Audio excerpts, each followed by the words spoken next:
Hello, good evening, and welcome, ladies and gentlemen, to another round, or a week, I should say, of incredible, fast-paced racing action in the one and only iRacing official series known as the GTE Sprint Series by CONSPIT. And we're here today for Week 8 of the 2025 Season 1, back with another top split broadcast, and we're at the one and only rollercoaster ride of road racing that is Road Atlanta. Not in fault as the Michelin Raceway Road Atlanta due to sponsorship title reason. This circuit, located near the town of Brazelton in the US state of Georgia, is not to be underestimated. And its core is an absolutely venerable piece of tarmac. 12 corners with huge undulations, rapid fire direction changes, and a sensationally long, scintillating back straight, where it's all combined together to create a circuit whereby the only time you get to breathe is when you come into the pit lane. But beyond that, otherwise, it's no holds barred, a roller coaster all the way from start to finish, and that's going to be what our drivers look to contend to today after what was a very different style of circuit last time out at Portimao in week number 7.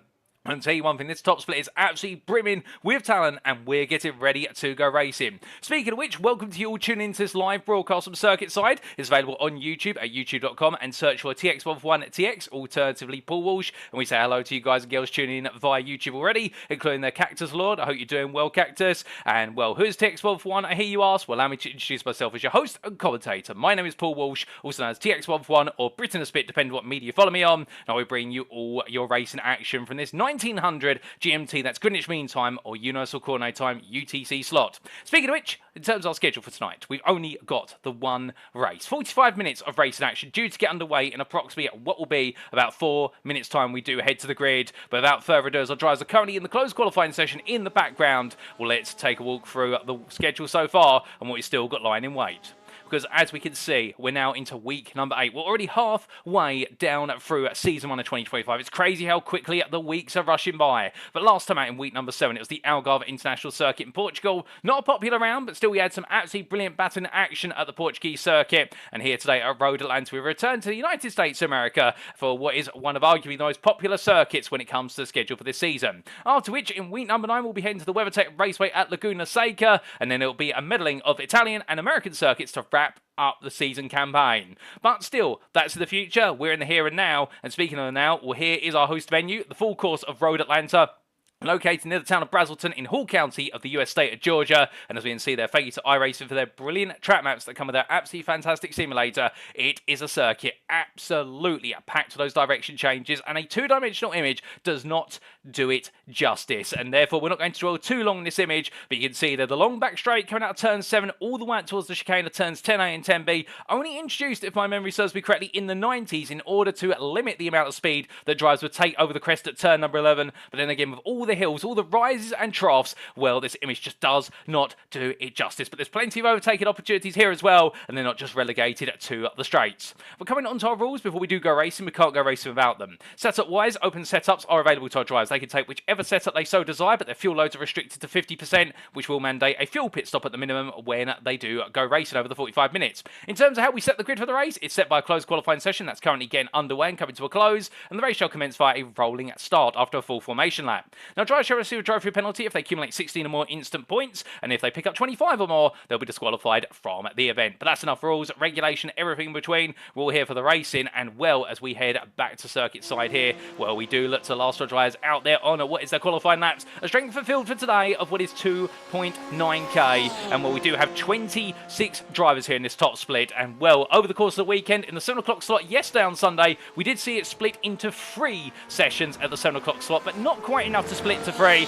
But to be fair, we're not complaining about that, because it does mean we're going to have an absolutely what is packed grid here. Almost the full 30. That's when it does split as soon as we go above 30 cars, as we do see there Lorenz Stad making his way in towards the pit lane and deciding enough's enough about other drivers out there. We've got Sean Kinsella, the only driver yet to get a valid lap on the board, who has got the opportunity to put a lap on the board, but quite a few drivers, it would seem, opting not to get a lap out there or struggling to get a lap. Many might be deciding to start from the back. Oh, goodness me, as Kinsella there losing the rear, coming out of turn number 5, a very easy corner to get it wrong, and will in the end getting the car back. But that was an absolute nightmare moment for Kinsella, and we'll be hoping not to do that again anytime soon. But that is going to be a big shock to nerves, and given the fact they've only got 8 minutes in this qualifying session to get valid laps in, well, those 8 minutes now will mean that he's not going to be getting any more laps, as we do see there a regular of top split in the GTE, Sylvain Depeche, rolling backwards and deciding, I think, here to reverse his way off the circuit, perhaps experiment with a different approach, or at least know he's on camera there, and wanting to show off delivery in full, but a very different approach to going around the road at Atlanta Circuit, but perhaps also eager to kill some time whilst he's waiting, and also drowning out our ears there with the lovely sound of that Porsche 911 RSR's 6-cylinder engine revving to over 9,000 RPM, particularly in reverse gear there. Well, that engine is going to get very hot very quickly, but still as he waits to get himself set, it's Kinsella, the only other driver out there at the moment, who is trying to lay down the rubber and try to get a lap on the board, but he won't have enough time to do so. Given the lap time around here, it's going to be just shy of 1 minute 20. The fastest laps we've seen in this qualifying session being a 1 minute 14.938 from none other than Samuel Lorenzo, and in the Ford GT. It's crazy to see a Ford all the way up there on the top. And we do have some Ford experts in the GTs, I can tell you that. The big name, of course, so the big celebrity that goes around is Michael Ross, but Samuel Lorenzo is going to be our Michael Ross for this split, no doubt about it. And also we've got Matt Kendall there in P3, and the two Ford GTs separated by the Corvette C8R of Matt J. Wood. Well, then we do have a Porsche P4 in the form of Lauren Stard, and the top 5 being completed by Hayden Fowler. Conversely, while the stronger cars we've previously seen, at least in what is the bottom split, the BMW M8, the highest placed one of those you're going to see today is in the form of what is Matthew Thompson, who looks to be started P11 with 30 seconds left on the clock, and no Ferraris here in the top split today. Well, the Ferrari has proven to be one of the lesser popular cars, much like the BMW, intriguingly enough, but the Ferrari being one of those cars that's very difficult to master. When you get it right, however, it has a lot of sensitivities around it, which make it a less approachable car compared to some of its peers, particularly when it comes to tyre temperatures. As soon as those tyre temperatures get too high in the Ferrari, you do end up in a position whereby it's very hard to get them back, compared to perhaps the more approachable nature of the Corvette C8R, alternatively the Porsche 911 GT. But without further ado, ladies and gentlemen, close qualifying is complete. It's time to head to the grid in preparation for our race of the day.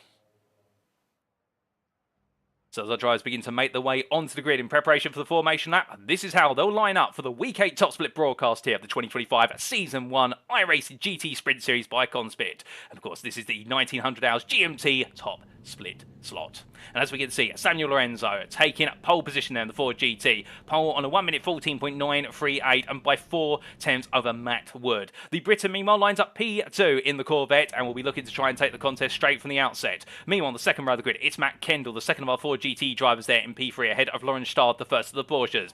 Behind the Dutchman, you've got the Canadian Hayden Fowler, ahead of Giovanni Lopez, who completes row number 3, with row 4 then going to Lucas Lodato and Max Chambers. Then completing the top 10, it's Sylvain Depeche, the Frenchman, looking to try and go strong from P9, and he's got Jürgen Seefeld there, the German driver, starting at P10, and those two very familiar names in the top split over the course of this season. Matthew Thompson begins today P11, best of the rest, ahead of Tom Payne. That's the 6th row of your grid, and then we come onto row number 7. It's Victor Brunstedt, the Scandinavian driver, ahead of Oliver Kemp. The difference between the two of them, in the end, only 300ths, if that. Juan Alcruteo, or I should say Juan Argueso, started at P15, the Auto Club Indonesia Motorsport driver, ahead of Jens Luschel. And then we do see on row number 9, Felipe Navarro, the Brazilian driver there, just out qualifying the Iberian of Ricardo M. Cardozo, who in the end fall in 3/10 further behind. We've also got plenty of drivers who did not set a qualifying time, and they all begin with P19 driver Ro Amtoin, ahead of Wilfred Beston, and that completes top 20. On row number 11, it's Christoph Kohl, ahead of Sean Kinsella, who struggled in qualifying, but perhaps will have better fortune when we go racing.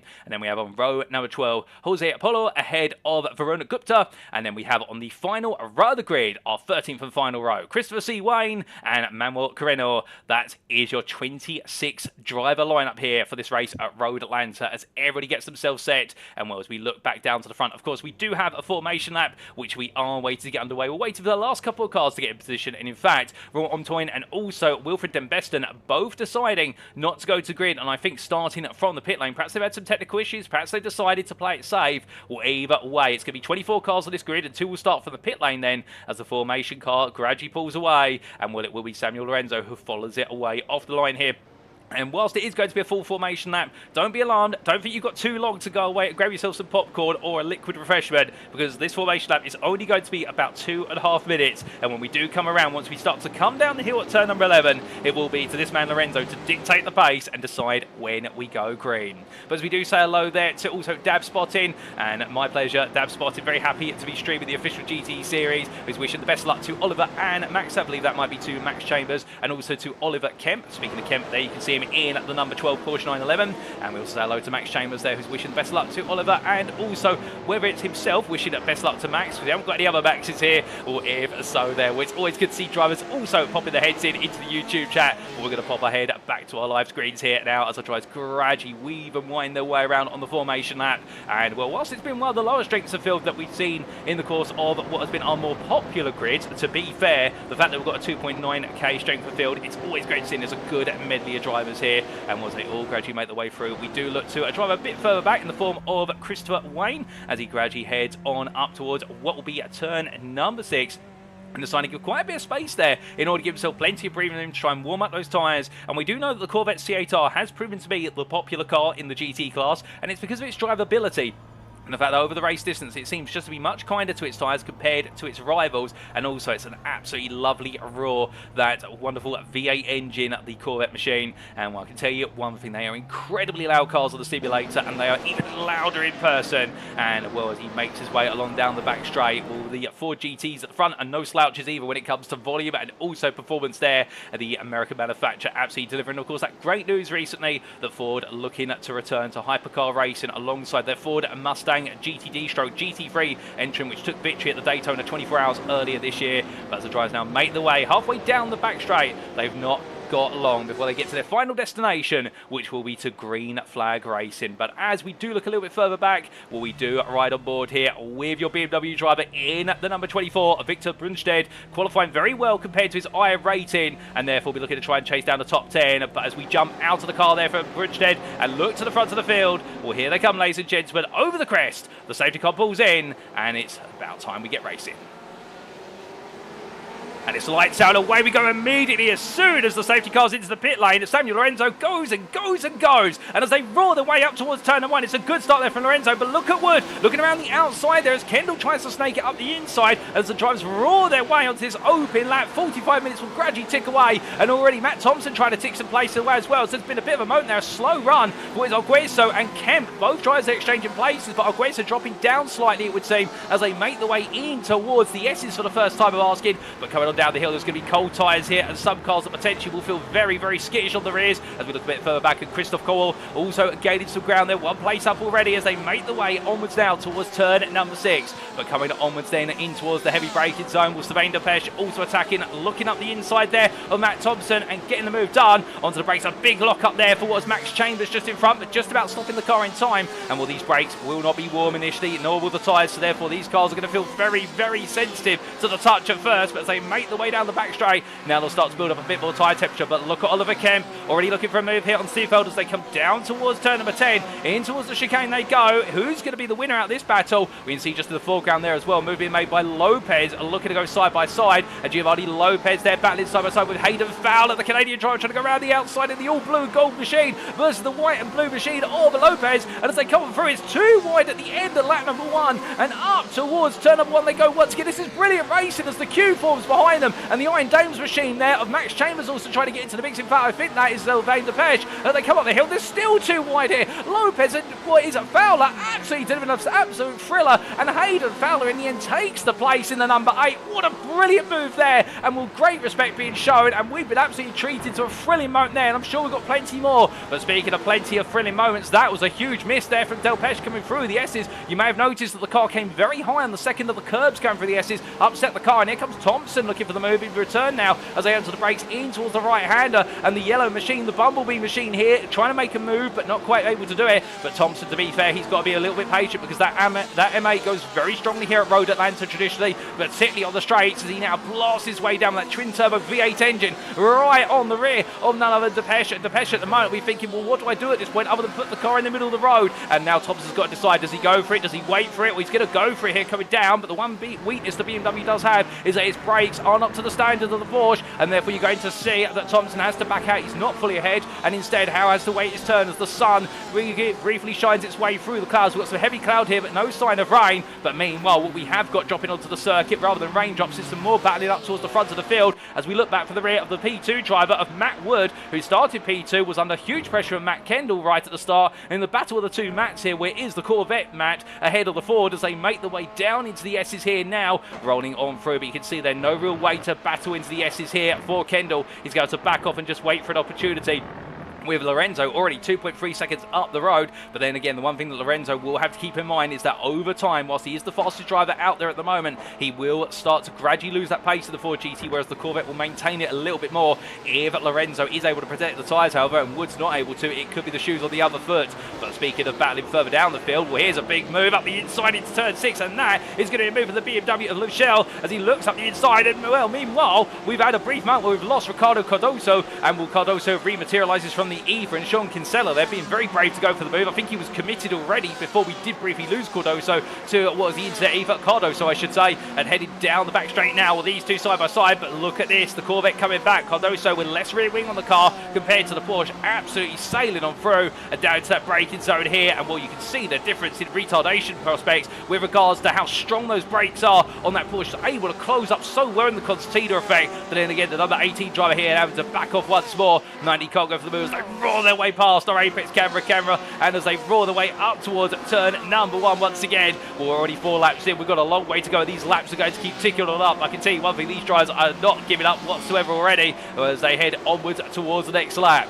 But meanwhile, looking at back up the order, back inside the top 10, and we do have Giovanni Lopez here, the Corvette driver, caught behind Hayden Fowler. These two, of course, having that brilliant battle earlier on. And we're looking here at the battle for P5. It's a long line of cars with what is Fowler at the head of it, then Lopez and Chambers, and then meanwhile, Sylvain Depech up the inside there of Lucas Lodato.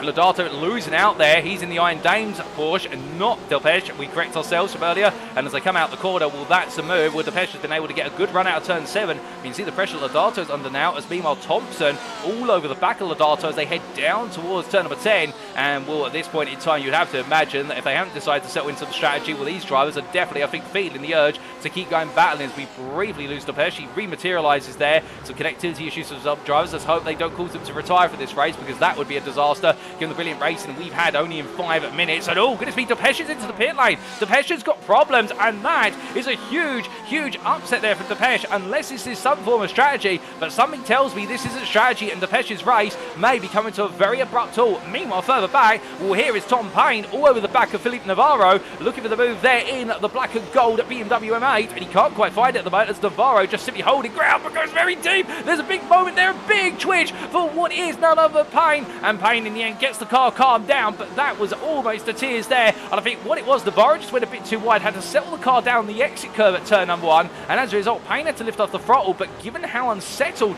that made the rear of his car, I can imagine there's quite a lot of anti-roll bar on that number 23 BMW in order to get it to rotate through these high-load corners. And in the end, Payne almost ends up in the back of him, and that led to Cardoso making the move there, just seizing the opportunity, and Kinsella and Wayne queuing up behind as they come on for the right-hander. Now, with regards to Sylvain Depech, he has left the pit lane, and I can tell you, he has been stationary for a time, so therefore, I wonder if for Delpech, maybe he's decided to get his strategy out of the way sooner rather than later, and if so, he's gone for a very early pit stop, but I'm not quite sure. I haven't got a word down at paddock side, but what we have got here is Cardoso versus Navarro as they come down towards turn number 10, and it is going to be Cardoso making another place now up into P15, as we are on the rear of the picture. That is going to be Manuel Carino looking for a move there on Varun Gupta, and we're just in the foreground. We did have Christopher Wayne battling with Sean Kinsella and also what was Tom Payne, and in the end, Wayne losing out there as they roar their way onto the next lap, charging away on a round. Well, plenty of battling outside the top 10 as this is going to get very tasty between Kinsella and Payne as they come up the hill, and Sean Kinsella gains another place here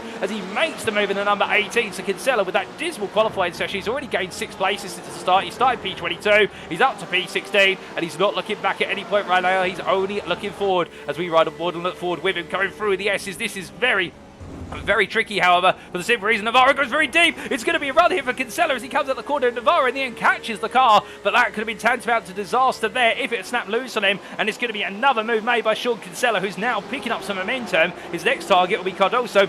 And Cardoso only 1.5 seconds up the road. We can imagine he might be able to close that down in no time. But meanwhile, speaking of closing people down, well, Hayden Fowler may have made that absolutely brilliant set of moves to take on Giovanni Lopez earlier on, but now Lopez has got something to say about that as they come out of 10B and up the rise of turn number 11. Over the crest they go and down in towards turn number 12, completely flat out as they head through the right-hander. Difference in lines there. Lopez covering off the middle a little bit, and I think trying to say to Chambers behind, look, don't fight me too hard, so I'm going to defend, and we'll both lose the run of Fowler. Alternatively there, perhaps Lopez feels like he's got more rotation and could be a little bit more incisive towards the apexes, but that's going to put a lot more load on the left-hand side tyres to take a more aggressive attack angle, so therefore he's only going to hurt himself in the long run. and was a couple on down. The only other thing may be, of course, that Lopez may be worried about riding the dirty and perhaps that unsettling the car, particularly if he's running a bit more rear wing compared to his rivals. And contrary to opinion, well, some would say that his Road Atlanta a bit of a medium to low downforce circuit, given the number of acceleration zones and that long back straight. Well, arguably, in fact, it's more towards the higher downforce because you want to carry as much speed as possible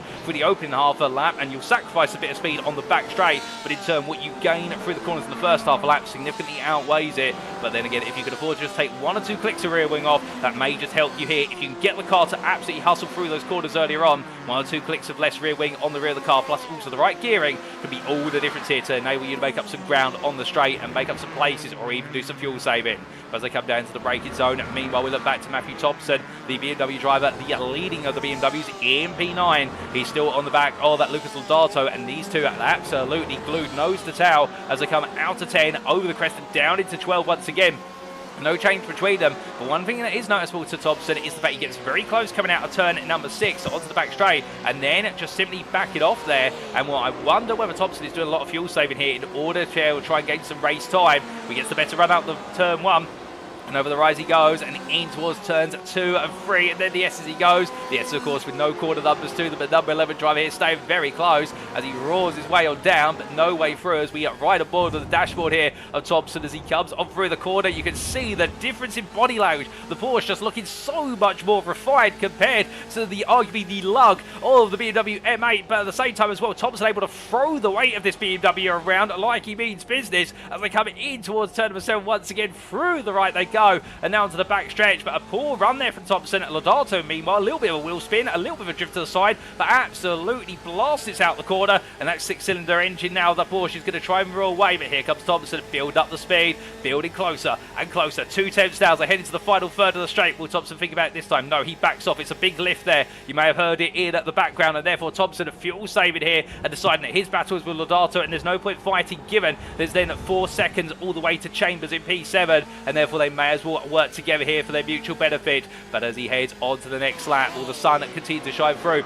And further back, Sean Kinsella still trying to make some more progress with Crystal Wayne right behind him. And well, we have to pause the thought whilst all the race has gone on here. We have had an incident a few laps ago for Jens in Lochelle. We'll have to try and find out what's exactly happened. We've also had a bit of a moment for Gupta, I do believe, just now. We've got a quick replay to explain what happened to Jens Lochelle and why he's all the way down in P19. And here's the replay.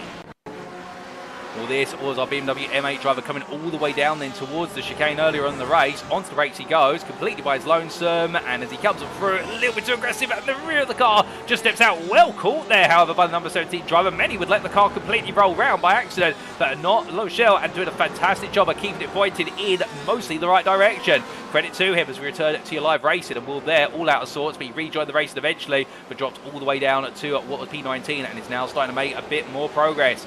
But in terms of live pictures here, we're back looking at Sean Kinsella and Crystal Wayne. These two starting right towards the back of the field, out of drivers who did not qualify in terms of setting a valid lap, and therefore now it's going to be Wayne's opportunity here in the Corvette, very close to the back of Kinsella, looking for the run now, but going to put himself on the outside.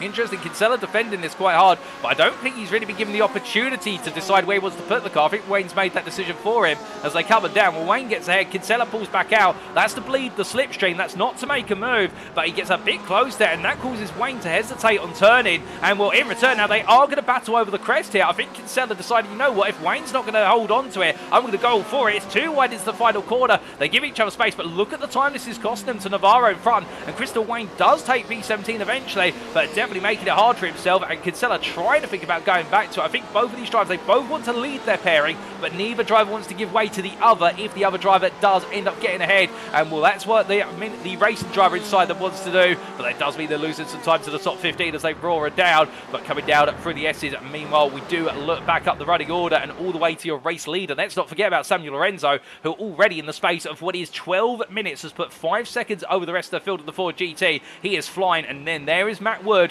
with Matt Kendall right behind it. It's 2 Fords inside the top 3 so far. Will Corvette separate him, but it's all American manufacturers right at the top there. And then we do have Lawrence Stard in P4 in the Porsche that's fallen off of the top 3 over the recent couple of laps. The pace now started to fall away from Stard by comparison by what is about a tenth a lap on average, and those tenths are gradually adding up as he's now 3.8 seconds behind Kendall. But meanwhile, Hayden Fowler here absolutely under pressure once again for Giovanni Lopez, and I think this is going to be the story of the final spot of the top 5 for today, in the fact that Fowler and Lopez absolutely pushing each other to the absolute limit. The Canadian driver here, after getting ahead, he's not been able to break away since getting ahead, as Max Chambers there almost sending the car understeering wide, but that was coming crashing down off of the apex curve, and well, that suspension set up to take these curves as much as possible, and the Porsche driver here absolutely tossing the number 7 as much as possible for Concord Motorsports at these corners, and not hesitating whatsoever, going all in for it, and you do love to see it. But as he heads through turn number 6, further back, we can again see Thompson and Lodato, the battle for P8 there, and these two still nose to town. Neither driver wants to get throwers. Meanwhile,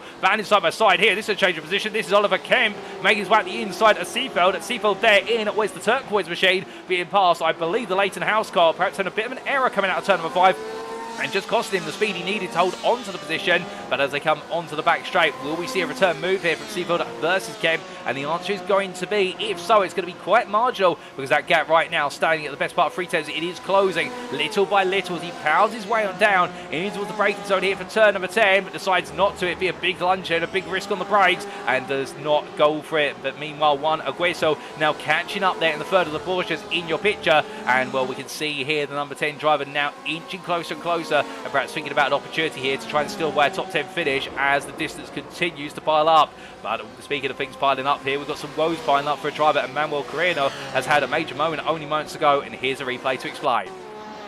And this was coming out of the chicane, so he's already been part of an incident in the number 25, and he made his way over the crest. Oh, goodness me! And that was contact with a driver going up the inside of it. I think that was Christoph Kowal, who was simply trying to make his way through, and I think Carreno wanted to come into the pit lane potentially, but in the end, being elbowed wide there, and I think it was just two drivers wanted to share the same bit of tarmac, and Manuel Carreno ending up in difficult circumstances. But there was an instant before that, and in fact, we've got a further replay from earlier of Varun Gupta battling here, I believe, with what was Wilfred Dembeston, and the two hit each other side by side, both going sideways, and Carreno in the end having to take evasive action in order to be able. That's the full story there, and then subsequently we saw over the ridge here, that was the rest of it, with Dembeston going up the inside there, the 25 driver, so that explains the chain reaction of what was Varun Gupta, Wilfred Dembeston, and also Manuel Carreno, all having a big altercation and all being knocked around the order, but the biggest loser of that being Carreno losing out massively and all the way down to P25, and Sylvain Depeche, meanwhile, after what was that brilliant race start,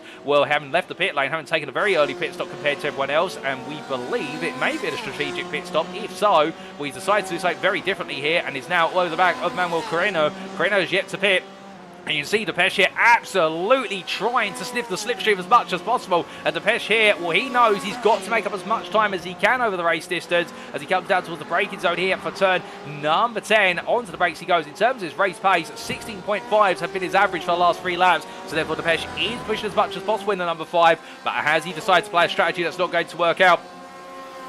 In the fact he won't have any slipstream to work with other than the drivers he catches up to, but he's going to be catching drivers who on paper at least arguably will be significantly slower over the lap if we take their relative door numbers plus also their qualifying pace into account compared to Delpeche. But then again, perhaps he's seen something we haven't on the strategy. But meanwhile, speaking of things we will see on screen, well, there's some more two-wide action between Felipe Navarro and Lochelle. Lochelle around the outside there, and Navarro going slowly, letting Kinsella go first, and then Lochelle as well. So I think Navarro deciding, you know what, it's not worth me fighting. I might as well just hedge my bets. Given he's the door number 26 driver, well, he's the one with the biggest gains to make here, because on paper, of course, with uninitiated, door number represents your relative iRacing in at the respective split. If you're door number 1, it does mean you're the highest I-rated driver. If you're the lowest door number in the group, so 26 in this case, you are the lowest I-rated driver, and that has a huge factor on how much I-rated you gain or lose. But speaking of big gains to be made here comes Lochelle in the BMW, and looking up the inside of Kinsella, and in the M8, you can just see the delta in what is the braking potential of the M8 versus the Porsche. I think Kinsella wanted to hang it all the way around the outside. He couldn't quite do so, but as they roar their way onto the next lap, well, now you can see Kinsella trying to come back here as they head across that timeline. We ride on board with Sean Kinsella as he heads in towards turn number 1. And well, Lochelle right now, big moment there. You can see the car almost sliding loose through turn number 1, and Kinsella staying close. But Lochelle just keeping the car pointed in the straight line for long enough there to consolidate the position. And well, those passes don't come easily versus Sean Kinsella, but when they do, they're well earned. And Lochelle doing exactly that as they head through the S's here. The Porsche will be much faster through the S's compared to the BMW in most circumstances. But I think Sean Kinsella at this point recognising the fact that all he needs to do now is stay in the tow here, and in fact the two of them could work together to pull away from the rest of the field behind, with Raul Antoine in P19 at the best part already of 1.5 seconds back. as they come into turn 6 and 7. We can see again how Kinsella closed up on that medium speed apex in turn number 6, but as soon as they exit this corner, Lachelle is just able to dump the throttle down and just roar away. Kinsella in the tow here, he'll just gradually fall away. That gap has already opened up from 3/10 on the corner exit up to 4/10, and you can see in the bottom right corner of your screen, it's just getting bigger and bigger, and that is a sign as well, not just the straight line speed of the BMW, but also the differences in setup of the drives. Kinsella, I think, running as much rear wing as possible. Meanwhile, by comparison, Lachelle absolutely invested in that straight, as well as a bit of rotation, and the two dynamics of the drivers here, well, that's completely mixing things up as they head over the crest and down into 12. But Kinsella getting very close down the exit. He's got it all in the corners, but not on the straights, and that's what's keeping Jens Lachelle safe for now as they go on to lap number 15. But going out of the corner then and up the hill they'll go. All from them, we look back towards the bottom end of the top 10 and Lucas Lodato. Two very similar drives in terms of Lodato versus Thompson, in terms of the cars they're running compared to the battle we've just seen all the way down in the battle for P17. But this is the battle for P8 between Lodato in the Porsche versus the BMW at Thompson. And well, the BMW still trying to find its way through. But the difference being here, that BMW, I get the feeling, is running a bit more rear wing, or it has been geared a little bit differently and hasn't been optimised for the straight as such, albeit thinking about that and the fact that Lodato actually closed up massively by Thompson. And Thompson fuel saving hugely there. He could have had enough speed to go from over the inside, but Thompson absolutely pinned himself here to Lucas Lodato. I think for Matthew Thompson, he's played it safe and deciding, you know what, if I can make the jump on strategy, I'll just be able to run away and take home a very happy P8, and I don't think he's going to be complaining about that when he sees that checkered flag if it all works out for him. But speaking of drives where things perhaps are not working out as much, here is Christophe Gaulle, who as he makes his way out of the corner, he's chasing after what is there, the Williams liveried BMW of Jose Polo, and well, as they head up towards turn number 10, going down towards the braking zone there very shortly. Well, these two right now absolutely push each other, and Polo absolutely now being glued to the back of him by that Corvette, albeit on the brakes they go through the left in towards the right. No change between the two of them, and they stay exactly where they are, albeit there with how close they're getting. Well, Cole's got to be thinking about a potential move coming into turn number 12, decides against him, but trying to sniff out a move at least, trying to put some mental pressure onto his rival in the BMW. But then again, as the late great Murray Walker once said, catches one thing fast and there's another. And well, these speeds as well, you've got to be fully committed to make the move, because these cars, they really are requiring commitment. They've got no anti-lock braking system, no ABS, and they have got traction control, so it does mean when you brake, it's all about human leverage or modulation of that brake pedal. If you go for moves, you've got to have a bit of an advantage when going for one. You've got to have a lot of confidence in your abilities, and if you don't, it's better to stay safe behind.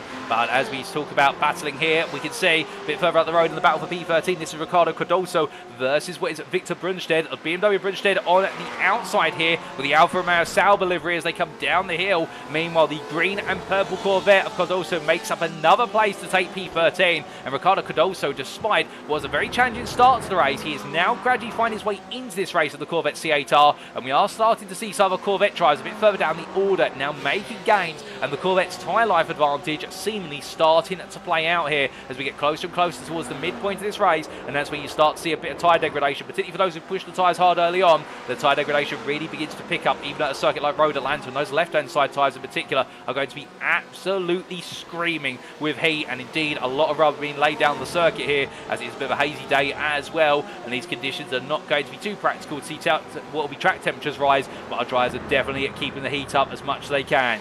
But as they come onwards towards turn number 6, you can see there Tom Payne in the second of the BMWs, the black and gold BMW, now closed up into this battle for what is P13. All through the course they go, and further back we still do have Christophe Gaulle and Jose Polo looking for what is a bit more battle here as they head in towards turn number 5, and the Corvette driver still on the back of the BMW, can't quite find a way through. He has got the corner speed by comparison, but the BMW's got the straight line speed, and therefore that contrast to characteristics really set it up a good little battle between the two of them. But we are entering the pit window as well now, given the fact that we are 21 minutes or so through this race. We'll be keeping in mind that one man decides to pit very early compared to everyone else, and that's Sylvain Depesche, who is now catching up to the back of this. And I do wonder whether the Frenchman might be on for a bit of strategic masterclass here, given the fact he'll know that all the race time he's making right now, where he'll be gaining on the top 10 gradually. But you can see that Cole tapping, almost bump drafting the rear of his rival in the BMW. And well, right now, whether Polo wanted that tap on the rear or not, he slides loose there coming into the first part of the chicane, and will catch the car in time. And in the end, Christophe decides to back off, and in fact, going slowly there, lets Depesche go and thinks about the bigger picture here, and knowing that Depesche has already pitted, there's no point fighting him. Christophe Wayne is into the pit lane,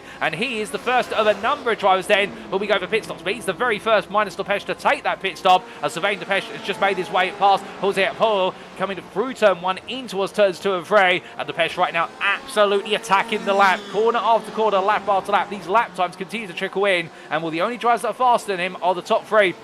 We're lapping in the 15s, but Wise Depeche is the fastest driver out there outside of the top 3. Speaking of top 3, here's your race leader still lapping in what is the mid to high 15s, Samuel Lorenzo. And to give you an idea of the lap time delta that we have seen over what has been at the last few laps, there it is, the bottom centre of your screen. Look at the pace in Lorenzo. 1:15.5, 1:15.6, 1:15.7, 1:15.7, 1:15.6. The consistency has been absolutely incredible for the Ford GT driver. And Matt Wood in pursuit, meanwhile. He was fast on lap 17, only by what was 200ths if that. So Wood is trying to keep Lorenzo honest, but I think that honesty right now is fading on him a little bit, because as you look further back here, you can see Wood versus Kendall's lap times, and Kendall has started to fall away a little bit in terms of lap time by comparison with Wood. So Wood now starting to extract more out of the Corvette's tyres compared to the Ford GT of Kendall, where the tyres are starting to go the other way. Lorenzo seems to be just about holding on, preventing Wood from being able to close down on tyre life, but meanwhile Kendall is starting to slip away little by little, though that last lap Kendall did gain 3 attempts, so therefore it's not over yet in terms of being able to close that gap down, but we are starting to see the Corvette coming on strong. Later we go into the race. But as they head out of the turn number 10 chicane and through 11 and 12, we'll run on through. We've had a couple more pit stops as well. We have had Wilfred Denbeston. Also, we've had Jorg Seefeld both coming to the pit lane. And we'll speaking of Seefeld, here is Manuel Carino chasing after Seefeld for P23. But of course, very contrasting circumstances here, because Seefeld has just taken a pit stop. Meanwhile, Carino has yet to take a pit stop, but he has had a few altercations and incidents which have set him a long way back down the order. And if you are Manuel Carino at this point, it's got to be a very frustrating moment of the race, because you've essentially come up behind a driver who's just left the pit lane, and knowing now you're effectively relegated to what is going to be the back end of the field through mistakes, whether they're your own or not. Regardless, you are put out of the picture, but all he's got to do is keep his head down and keep racing as best as he can here, and you never know what could happen all the way towards that checkered flag. But meanwhile, as we look further up the back straight, this continued push along here of Cornwall on the back of Poho as they head in towards turn number 10, and the BMW driver here, I think, can be very grateful for the nudges and taps he's been getting and the extra speed he's had down the back straight, albeit Cornwall here not deciding to come into the pits, or does he? Yes, Christoph Cornwall does come into the pit now. He decides enough's enough, and he is going to try and leapfrog on strategy by going for the undercut to try and take over what will be suspectedly at P22 when all the pit stops are sorted out here, given the relative deltas between drivers. But speaking of drivers coming into the pits, here's your race leader coming in, Samuel Lorenzo, almost starting to lap the field. He comes into the pit lane. Meanwhile, Matt Wood stays out there, goes on for another lap, so decides to extend the fuel tank. Lorenzo deciding, you know, it's time to go because I'm starting to see traffic. So I think Lorenzo really playing a smart card here, which is to put himself into as much clear air as possible. And given the fact, as you can see on the circuit map there, when Lorenzo comes out the pit lane, if our prediction is right, he's going to come out between what will be the battle for P3 on circuit, P4 in theory on strategy, and what will be the battle for P8, albeit in fact I think he's going to come out behind the battle for P8, P9, and in fact he's leaving the pit exit now. So where is Samuel Lorenzo coming out as we look to the blimp camera? Well, there you go, he's got no cars coming up the hill from turn number 1 on the left of your picture, and in fact he's given himself the best part of 5 seconds to 1 Agueso, and meanwhile to the drivers ahead of him, Matthew Thompson, he's 6 seconds up the road. So that is a brilliant pit stop there for race leader, now down to P9 after a pit stop of Samuel Lorenzo. And on paper you would think now that as long as he nails these out laps and his rolls don't put off any magic in the pit lane, this is Lorenzo's race to lose. But then again, I've said that now, and the commentator's curse could apply. We're not wishing it on anybody, including Samuel Lorenzo. And we'll just up the road, we do see Lucas Lodato and Matthew Thompson still fighting each other, but again Thompson has been fuel saving constantly behind Lodato down this back straight. He's been getting close every single time, but every time he's got within a 10, he's just decided to lift off the throttle and wait patiently. And Thompson has tied his race to the back of Lodato's, but the flip side of the coin being here that perhaps he feels as though once he just gets into what we believe is going to be P8 when all the strategy is addressed, well, that is going to be the result he was targeted here today. In terms of drivers carrying on, we still have got Hayden Fowler and Giovanni Lopez going on at another lap, so they're deciding they can go a bit deeper into this race. I think they're feeling as though right now they don't want to pit in case they come out in traffic, but these two continue to push each other the full distance as we ride aboard the dashboard here of what is the number 9 of Lopez. They come down into the S's, and will these two, they're going to have to pit soon as they make the way through the right, left, right combination. An absolutely brilliant combination there. You've got to be very careful of those apex curves as you make your way through the kinks, for the simple reason some cars, if you set set the suspension up right, you can ride over them. But if you've got the suspension set up wrong, tap the curve very slightly or hit it at the wrong angle, and it can very quickly propel you to the wall. And coming out to turn 6 into towards 7, you can see Lopez getting very close there before the braking zone at 7. And on X, he's absolutely going all in his Lopez. I think both of them are thinking about the pit stop coming at the end of this lap. And for Giovanni Lopez in particular, he knows he's got to stay incredibly close here to put the pressure on in the pit lane and try to find a way ahead of Hayden Fowler. Now, of course, there's the big question of fuel saving. Let's listen in. A tiny bit of fuel saving there just to lift and coast in order to prevent the concertina effect from affecting Lopez's race. But as Giovanni Lopez not fuel saving there, and I think this could be a sign as they've both been into the pits. This will be a battle on the pit stops for what arguably is going to be the final spot in the top 5 today between Lopez and Fowler as they make the way on in. And well, Lopez has been following Fowler for the majority of the last, 23 laps. But is he going to be a follower or is he going to be a leader by the time they exit the pit lane? Well, we'll have to wait and see. As meanwhile, we look here to Matt Wood and Matt Kendall, and this is a surprise. And the surprise is that Kendall has jumped ahead of Wood coming out of the pits. So in fact, different strategies there, and Kendall's pit stop was a second faster, and that has been the delta between the two of them in the pit lane. And now as they make the way onto lap number 23, will Wood ahead? Well, in fact, no, Kendall ahead of Wood, but how long will that be?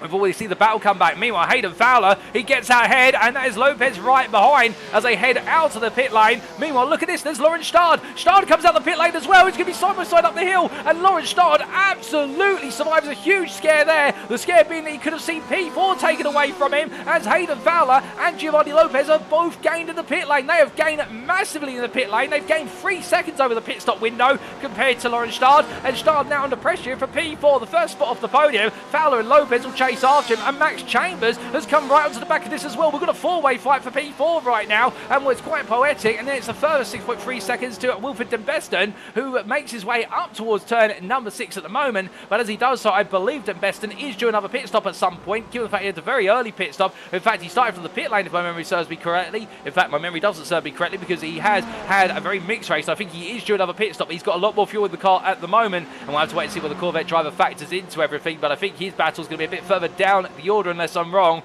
But as we come from Dembeston to Christopher Wayne, we're looking at the battle for P17.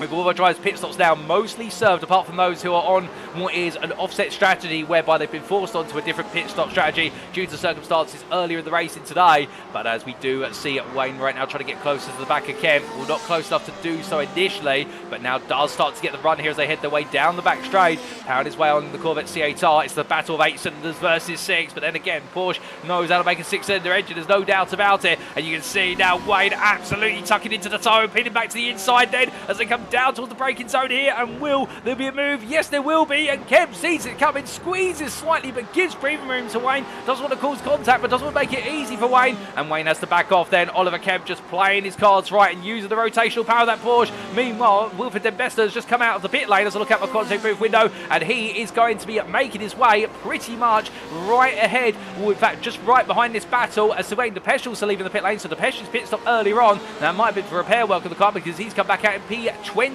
And well, as the drivers roar the way over there, oh, it's going to be a move there from Wayne, looking for the move from the inside to the outside, coming down to the S's. Crystal Wayne trying to throw everything at this. It's not quite working at the moment, and Wilfred Dembeston looking at the back of this and thinking, okay, what have I come out into? And the answer is he's come out into an opportunity to do some more fighting. But as they head onwards towards turn number 6, will be, well, Jens Lochel also closing up to this. So wherever you look, whether it's the bottom end of the top 15, alternatively right at the top end of the top 10, there's battles to come. Speaking of which, this is a battle for P4 as they head into turn 1. Lawrence Stard right now in what's the green and black Porsche, under pressure from the Corvette army of Hayden Fowler and Giovanni Lopez, have got their own little battle going on. And as they head up the rise and in towards turns 2, 3 and down into 4, we'll roll it on through there. You can see a slight slide from what Stard, but I think right now everyone's sliding around in. Nobody's taking tyres in the pit lane out of these drivers. They're on the tyres they started the race with. The fuel tanks are getting lower and lower. The rubber's getting lower as well. So now it's going to become just as much about how much do you dare push as it is going to be about just how much pace you've got in the car as they head in towards turn 6 once again. But you can see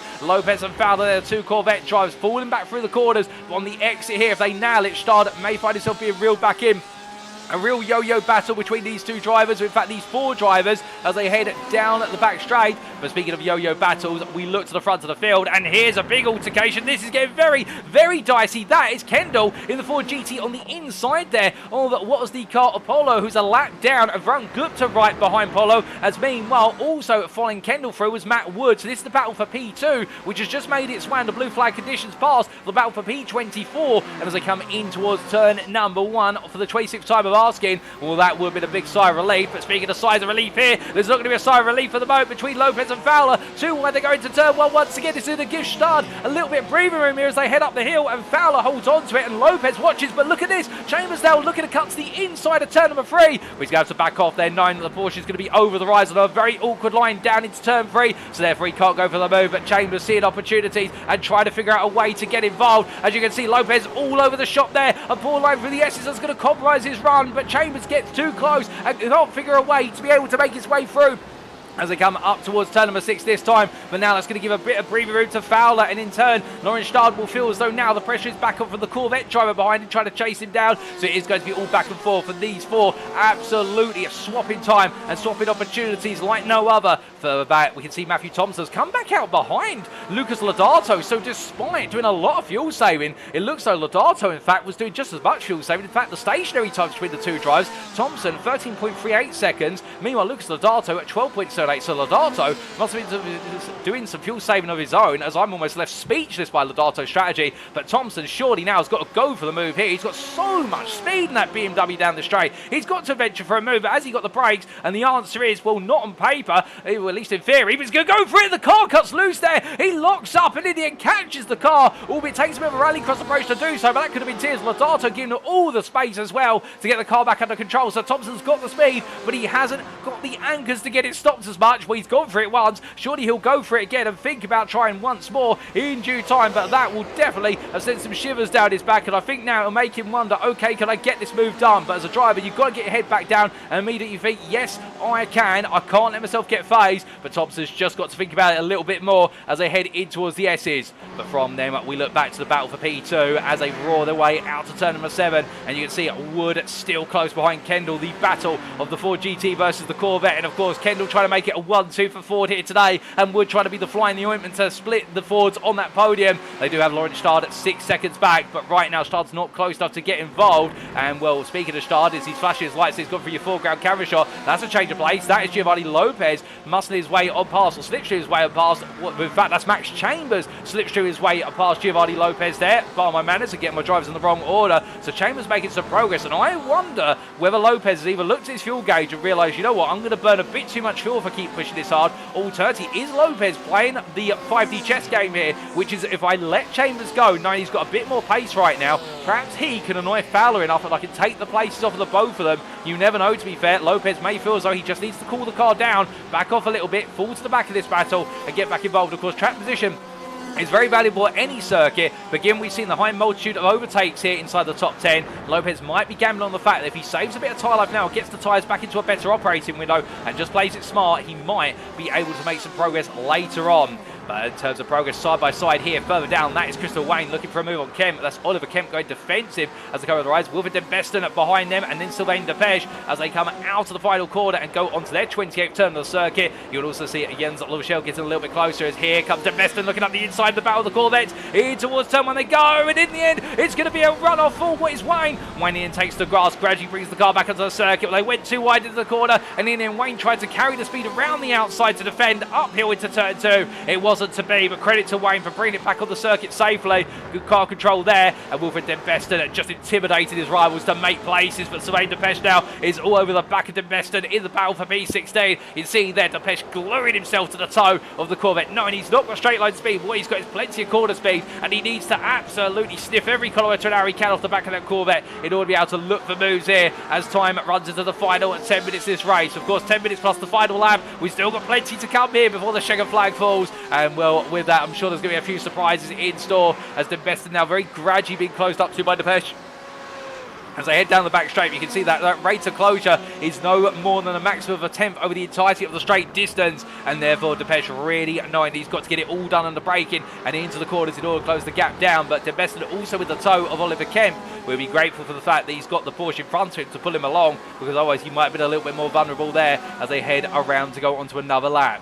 But as they do, we do look our way back up towards the very front of the field, and here's the battle for P2 once more, and it is still Kendall ahead of Wood. Half a second is the gap as they come down towards turn number 10, and this time you would imagine that either Wood has decided to back off a little bit, alternatively Kendall just found his absolutely perfect zone for driving in that Ford GT, because earlier on in the race it really did look as though Kendall had the upper hand over Wood, but since the pit stop and since Kendall got ahead of Wood out of the pits, well, now we're starting to see what is the inverse here, which is that Kendall seems to be much happier. But as soon as I say that, that gap in fact has now been slashed in half coming through turns 1 into 2 and 3, and well, I may be made to mark my words sooner rather than later, as we can see up there Kendall getting very, very smoothly up through turns 2 and 3. Meanwhile, Wood taking a lot of apex curve at turn number 3, and that unsettling the Corvette just a little bit. The dirty air won't be helping, but the Corvette driver right now really pushing it here. A big, big wobble there coming out of turn number 5 as well. So to answer our question, is Wood backing off? The answer is no, but Kendall just seems to be a little bit more in the zone by comparison, and that's why this gap is staying stationary at about a half a second on average for the entirety of the lap. There are moments when Wood gets closer, but he's having to absolutely rip the life out of that Corvette in order to do so. And well, whilst it does have the better tyre life over the race distance, that only will last so long when you're driving on the limit, and at some point you are going to hit a proverbial cliff. But the one thing that Wood does have going for him in the tow here is he's already gained 2 tenths on the run out of turn 7 down towards turn number 10, and that means that Kendall is looking vulnerable, and if Wood can get within 3 tenths of a second coming out of turn number 6 and the kink of 7, it may be an opportunity for him to look for a move on Kendall into the chicane. But then again, it's one thing to say it's theory, and the other thing to put it into practice, and with only 6 minutes left plus that final lap, opportunities are not going to come too frequently now for Wood. He's going to have to make some magic happen as they head on to lap 31.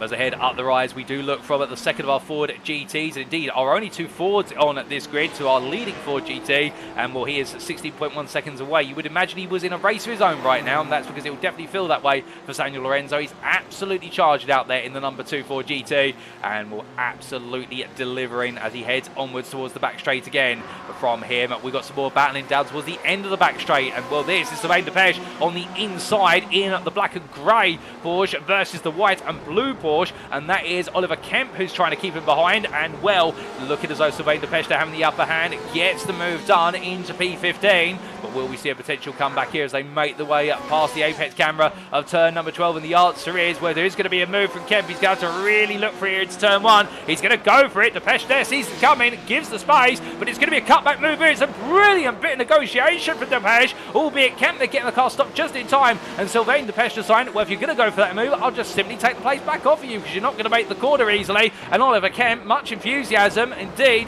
but the thing is as well, also keeping it on the circuit just about, but almost seen it go to the grass, and that being the opportunity for Sylvain Depeche to look for the cutback. But credit to Kemp as well for keeping the car on the road and going all in for the move. That's what it's all about as they come down towards turn number 6. But from them, we've also got a bit of a battle here, and this is 2 familiar faces. Many of you remember it's Lopez versus Fowler, but in fact we've had a change because Chambers is up into P5.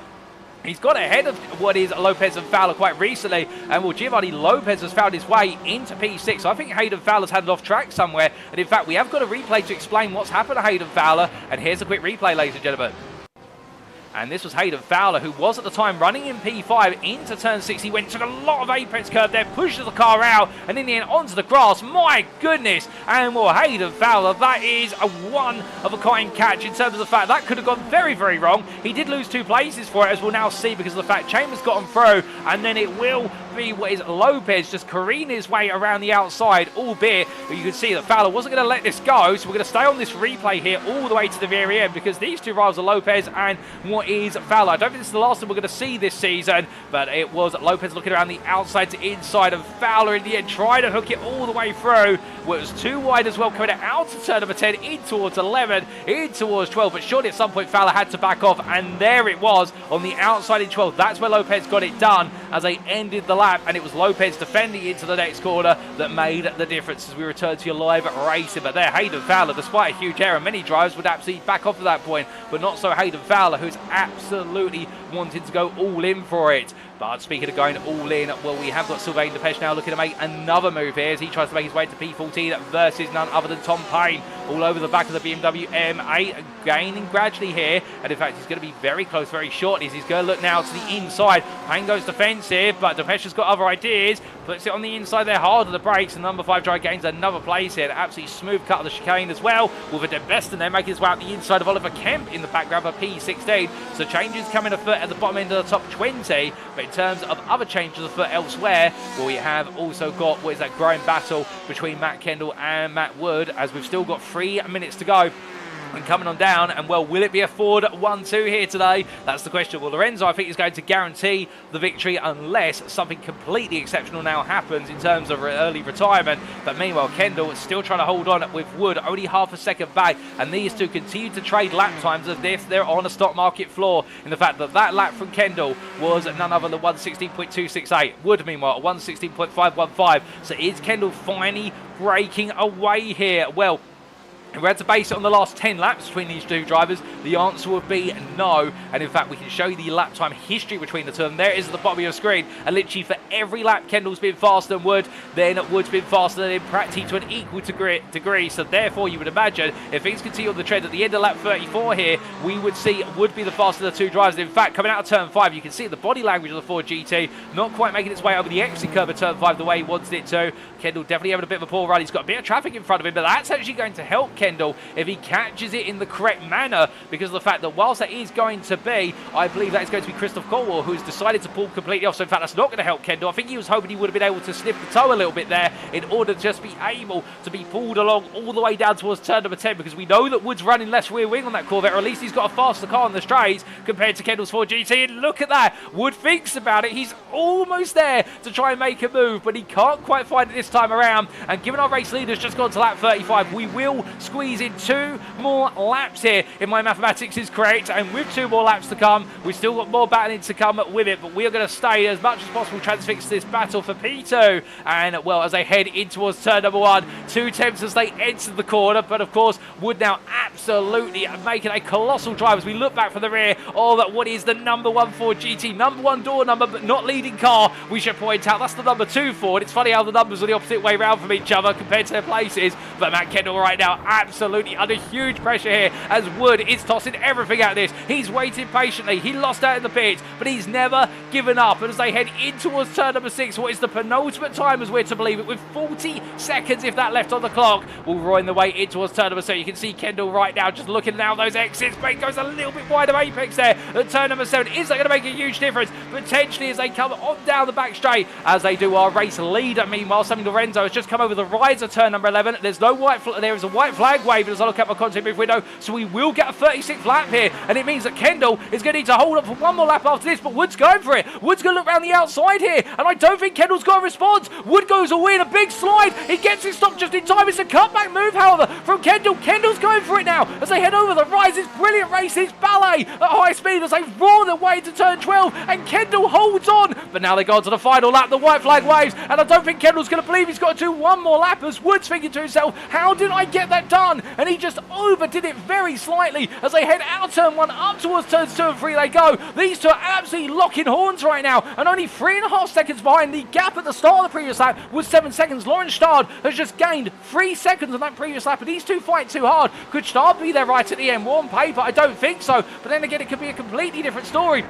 As they come out of turn number 5 and onwards towards 6 they go, but as they do, coming on down towards the braking zone where it's a 20-second gap to our race leader, who we will have to cut to in due time, ladies and gents, because he is making his way towards the end of the final stretch as he heads down towards turn number 10. But on camera here, this battle for P2 is continuing to absolutely run rampant as they head on the back straight.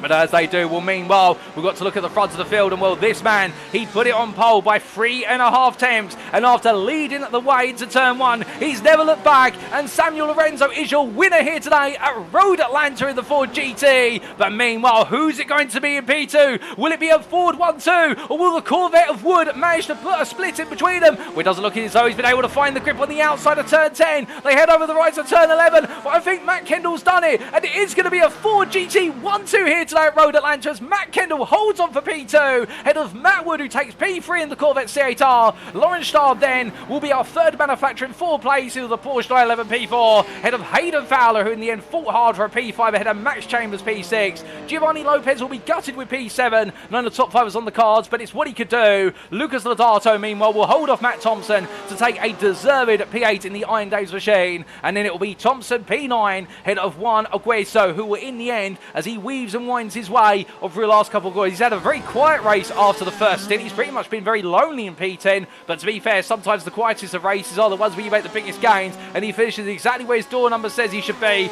P10 there. And then we do have at 5 seconds to Jorg Stiefeld, who takes another best of rest finish, P11, and it will be at 6 seconds till Sylvain Depeche comes to line after that double pit stop. Well, to finish P12 is an achievement, ahead of Victor Brunstedt at P13, and then we'll have Christopher C. Wayne P14 ahead of Tom Payne, with then none other than our last lead lap finisher. It is going to be Ricardo M. Cardoso, who will be coming on through here to complete his race very shortly as he just winds his way on through. We've already had the races finished for Oliver Kemp, also Raul Antoine, also Jens Lochel, Wilfred Denbesten, Philippe Navarro, Mauro Carino, Xiong Kenzela, Varun Gupta, Jose Polo, and also Christoph Kowal. But here we see Cardoso completing up the running order on the lead lap, P16 there. But what a race, ladies and gentlemen, from start to finish. I mean, Road Atlanta always delivers. It is the roller coaster ride of road races, not just in the United States, but around the world. And we saw some incredible battling. And whilst it may have been a race dominated by Samuel Lorenzo at the front of the field,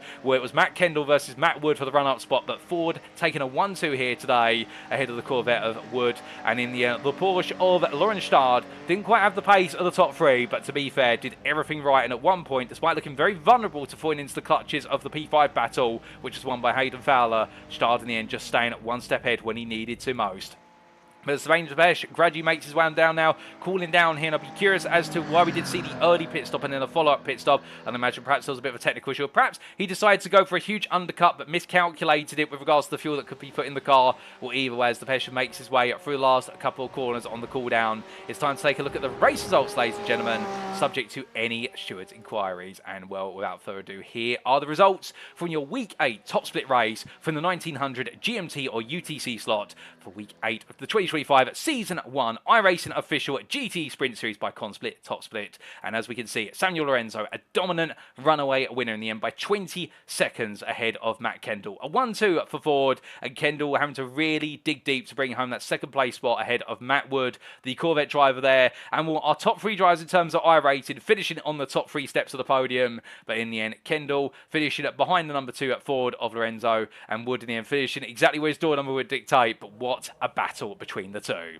Lawrence Stard finishing P4 there, the SimCity Racing driver ahead of Hayden Fowler, who round off the top 5. And what a battle there for the Canadian driver, having to fend off the charges of Max Chambers, Giovanni Lopez, and also there we did see what was that battle briefly between him and Lawrence Stard. He couldn't quite get ahead of the Porsche driver, but he could fend off the other Porsche Chambers. And the fellow Corvette of Lopez, well, I think the two of them will definitely be exchanging iRacing ID numbers in terms of the fact they'll want to know who's on the grid with each other next time. And I can imagine if we do see Fowler and Lopez on the grid together again, there's going to be even more fireworks, but good fireworks at that. Now as your top 7, Lucas Lodato P8 there, fend off the attacks of Matthew Thompson from start to finish, and Thompson being quite kind at first to work with Lodato at the start of the race of the first stint, but then deciding to go on the attack, but the brakes of the BMW not having it, with Juan Agueso completing up the top 10 there for Auto Club Ensidia Motorsport. And then at P11, at best of rest, it was none other than Jorg Stiefeld, the German driver, putting together another solid performance, head of Sylvain Depeche, who finished P12. Behind the Frenchman was the Scandinavian of Victor Brunstedt, ahead of Christopher Wayne, and then we did see the top 15 completed by Tom Payne. Your last lead lap finisher was P16, it was Ricardo M. Cardoso, and then finishing a lap down, but let's not forget about them, Oliver Kemp, Raul Antoine, Jens Lochel, and Wilfred Denbesten completing your top 20. Philippe Navarro was P21, a frustrating race today for the Orange Porsche from Brazil, head of Manuel Carino. And then we did see Xiong Kenzela, Varun Gupta, Jose Pojo, and Christoph Kowal completing your finishing order. 26 starters, 26 finishers, ladies and gentlemen, of which 16 on the lead lap. But what a race here today at Road Atlanta. And well, goodness me, whilst we may not have caught our regular Friday spot, the fact we caught this Monday spot definitely has exhausted my voice. And I think it's put a lot of us on edge, and I think a number of you in the YouTube chat as well. But I can tell you one thing, what a week of racing. But with that, it is now time for us to wrap up. And of course, what that does mean is what can we expect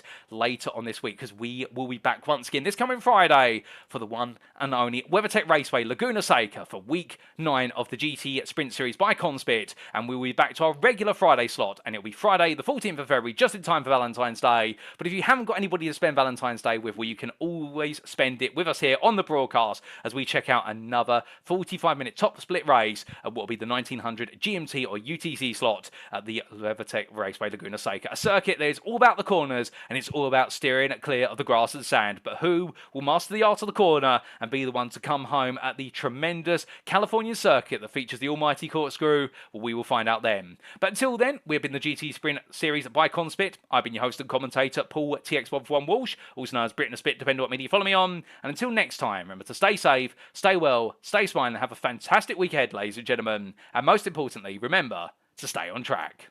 Good night.